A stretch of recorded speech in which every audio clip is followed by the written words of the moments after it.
When you look into the history of Washington, D.C.'s public schools, there are certain names that just keep showing up. And Dr. Garnet C. Wilkinson's is one of them.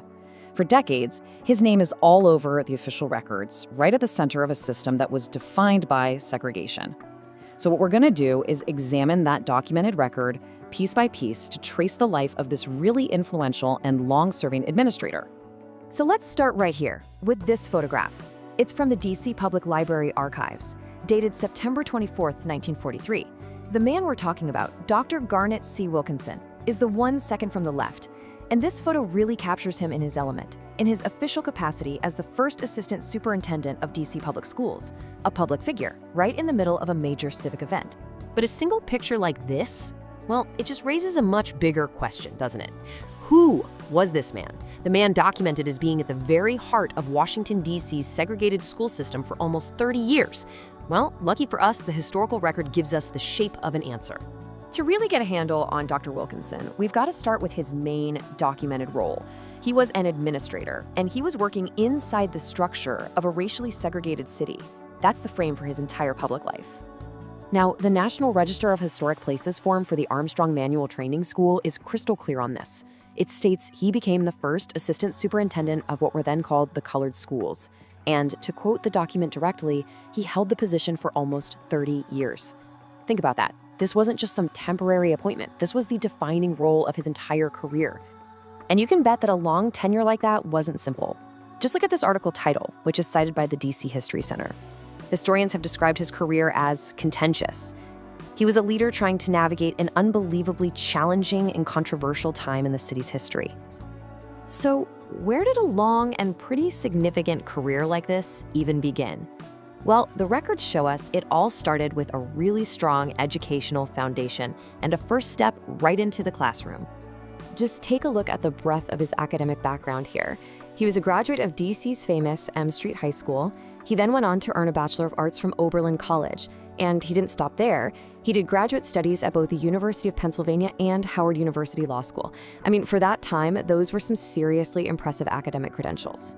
And where did his professional life kick off? Right back where his own school journey began. The biographical records confirm it.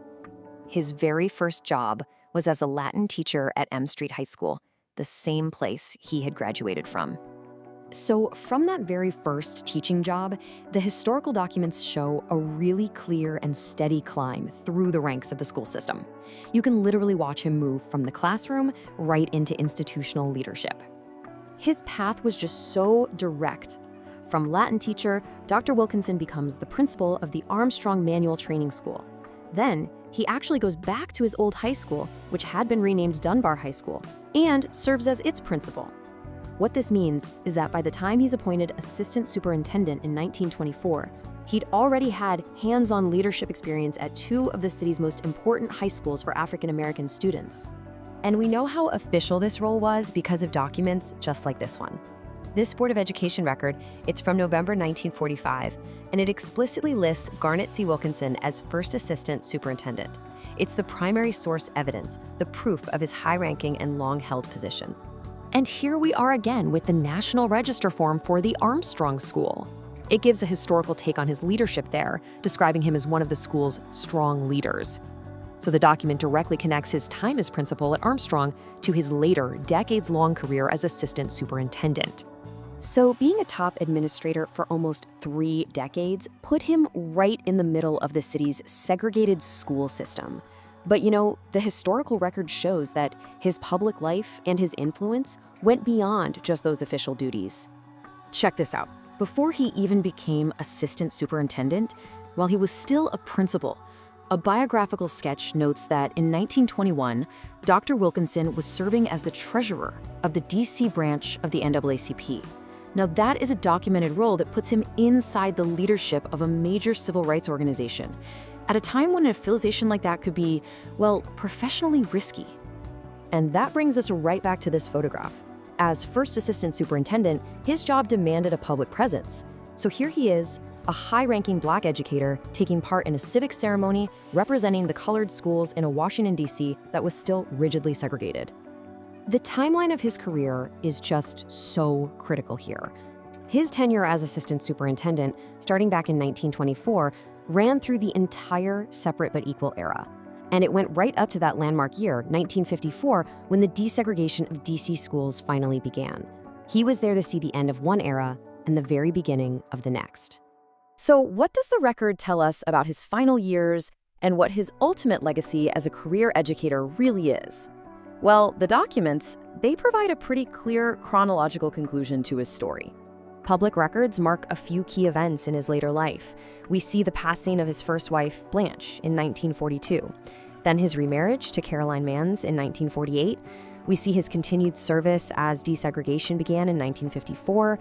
And finally, his death record confirms that he passed away on June 15, 1969. So if we stick strictly to the evidence we've looked at, what's the legacy here? Well, he was a career educator and administrator right in the nation's capital, a highly educated man and alumnus of M Street High and Oberlin College. He served as principal at two of D.C.'s most important black high schools. He held that powerful job of First Assistant Superintendent for the colored schools for nearly 3 decades. And he was the administrator who was at the helm of that system during its final years and its transition toward integration. And that really leaves us with one final question to think about. When we trace the documented facts of this one man's long and complex career as a teacher, a principal, an administrator, a public figure, are we seeing more than just a biography? Yeah, I think we are. We're seeing a reflection of a city's and really a whole nation's difficult and transformative journey through one of the most contentious periods in its history.